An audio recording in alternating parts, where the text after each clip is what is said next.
Bike ಇದೆ, ಎತ್ಕೊಂಡು ಹೊರಗಡೆ ಹೋಗ್ತೀರಾ ಅಂತ ಇಟ್ಕೊಳ್ಳಿ. ಸುಮಾರು ಕಡೆ ನೋಡಿದ್ದೀನಿ ನಾನು. ಬೆಳಗ್ಗೆ ಎದ್ದು ಗಾಡಿನ ಹಿಂಗೆ ಮುಟ್ಟು ನಮಸ್ಕಾರ ಮಾಡ್ತಾರೆ. ಗಾಡಿಗೆ ನಮಸ್ಕಾರ. ಒಂದು ಬಟ್ಟೆ ಇಟ್ಟಿರ್ತಾರೆ, ಗಲೀಜು ಪಿಲೀಜೆಲ್ಲ ನೀಟಾಗಿ ಒರೆಸ್ತಾರೆ. ಒಂದು ಸತಿ ಸ್ಟಾರ್ಟ್ ಮಾಡ್ತಾರೆ, ಅದು ಸರಿಯಾಗಿ ಸ್ಟಾರ್ಟ್ ಆಗ್ಬಿಡ್ತು ಅಂದರೆ ಧೈರ್ಯ. ಸರಿಯಾಗಿ ಸ್ಟಾರ್ಟ್ ಆಗ್ಲಿಲ್ವಾ ಯೋಚನೆ ಬಿಡಕ್ಕೆ. ಅಲ್ಲಿ ಹೆಂಡತಿ ಕಾಯ್ತಾ ಇರ್ತಾಳೆ, ಬೇಡ ರೀ ಅಡ್ಡ ಮಾತಾಡಬೇಡವೆ, ಬೇಡ ರೀ ಗಾಡಿ ಸರಿ ಇಲ್ಲ ತಗೊಂಡೋಗ್ಬೇಡ್ರಿ, ಬಾಯಿ ಹಾಕ್ಬೇಡವೆ, ಏನು ಆಗಿಲ್ವೇ ಗಾಡಿಗೆ, ಬೇಡ ರೀ ತಗೊಂಡೋಗ್ಬೇಡ. ನೋಡು, ಹಾಗೆ ಈ ತಲೆ ಅಂತ ನಾವು ಗಾಡಿ ನೆಟ್ಟಿಗಿದ್ದರೆ ಮಾತ್ರ ಭಗವಂತನ ಹತ್ರ ಹೋಗೋ ಗಾಡಿಯನ್ನು ಬಿಡಕ್ಕೆ ಸಾಧ್ಯ, ಇಲ್ಲಾಂದ್ರೆ ಬಿಡಕ್ಕೆ ಸಾಧ್ಯವಿಲ್ಲ. ತಲೆ ಎಲ್ಲಿದೆ? ದೇಹದಲ್ಲಿದೆ.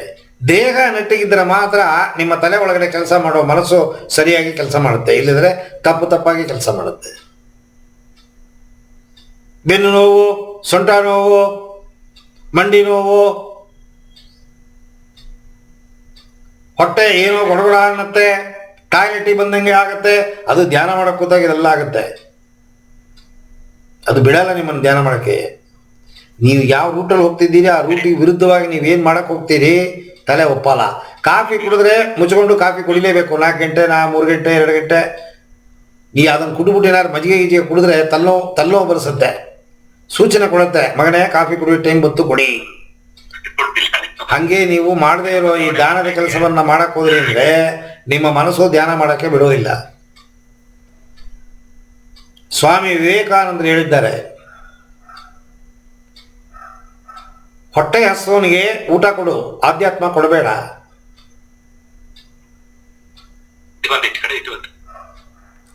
ಸ್ವಾಮಿ ವಿವೇಕಾನಂದರು ಹೇಳಿದಂಗೆ ಫಸ್ಟು ನಮ್ಮ ದೇಹವನ್ನು ನಾವು ಕಾಪಾಡ್ಕೋಬೇಕು, ಆಮೇಲೆ ಸಾಧನೆ. ದೇಹ ನೆಟ್ಟಿಗಿದ್ರೆ ಮಾತ್ರ ಸಾಧನೆ ಮಾಡೋಕ್ಕೆ ಸಾಧ್ಯ. ನಮ್ಮ ಥರ 40 ವಯಸ್ಸು 50 ವಯಸ್ಸು 60 ವಯಸ್ಸು 70 ವಯಸ್ಸು ಆದವ್ರನ್ನ ಆಶ್ರಮದಲ್ಲಿ ಸೇರಿಸ್ಕೊಳ್ಳಲ್ಲ.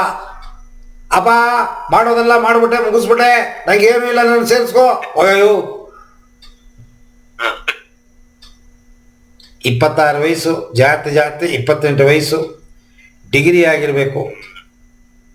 ರಾಮಕೃಷ್ಣ ಮಠದಲ್ಲಿ ಕಂಡೀಷನ್ನು ತುಂಬಾ ಕಮ್ಮಿ ವಯಸ್ಸಲ್ಲಿ ತಗೊಳ್ಳಲ್ಲ, ಡಿಗ್ರಿ ಮಾಡಿರಬೇಕು. 26 ವಯಸ್ಸು ಒಳಗಡೆ ಇರಬೇಕು. ಸ್ಪೆಷಲ್ ಕ್ವಾಲಿಫಿಕೇಶನ್ ಇತ್ತು ಅಂದ್ರೆ ಅಪ್ ಟು 28. ಓದೋದಕ್ಕೆ 30 ವರ್ಷ ಆಯ್ತು, ಪರವಾಗಿಲ್ಲ, ನೀವು ಓದೋದಕ್ಕೆ 30 ವರ್ಷ ತಗೊಂಡಿದ್ದಿ ಬಾ ಅಂದರೆ ಯವ್ವನ ಇರೋವಾಗ್ಲೇನೆ ನಿಮ್ಮನ್ನ ತಗೊಂತಾರೆ. ಯವ್ವನ ಇದ್ದಾಗ ಮಾತ್ರ ಆಧ್ಯಾತ್ಮದ ಸಾಧನೆಗಳು ಮಾಡುವಾಗ ಆಗುವ ಏರುಪೇರುಗಳನ್ನು ತಡೆಯಲು ಸಾಧ್ಯ. ಅದರ ಆಗ್ತಕ್ಕಂಥ ಬದಲಾವಣೆಗಳನ್ನು ಅವರು ಸಹಿಸಿಕೊಳ್ಳುವಂತ ಶಕ್ತಿ ಇದೆ. ಸೊ ಸಣ್ಣ ವಯಸ್ಸಲ್ಲಿ ಸಾಧನೆ.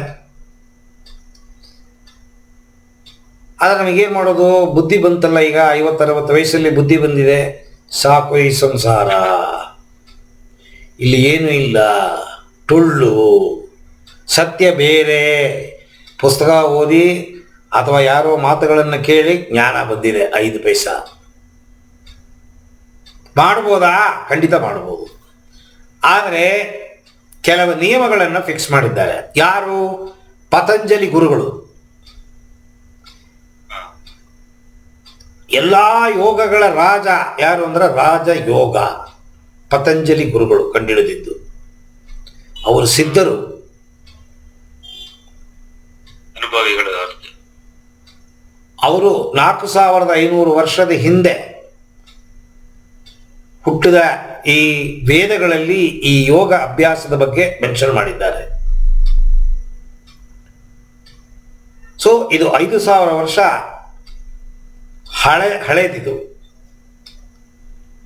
ಅವರು ನಿಯಮವನ್ನು ಫಿಕ್ಸ್ ಮಾಡಿಬಿಟ್ಟಿದ್ದಾರೆ. ಸಾಧನೆ ಮಾಡಬೇಕು ಅಂದರೆ ಹೀಗೆ ಇದ್ದರೆ ಮಾತ್ರ ಸಾಧನೆಯಲ್ಲಿ ಉಚ್ಚ ಎಕ್ಸ್ಟ್ರೀಮ್ ಲೆವೆಲ್ನ ಮುಟ್ಟಕ್ಕೆ ಸಾಧ್ಯ.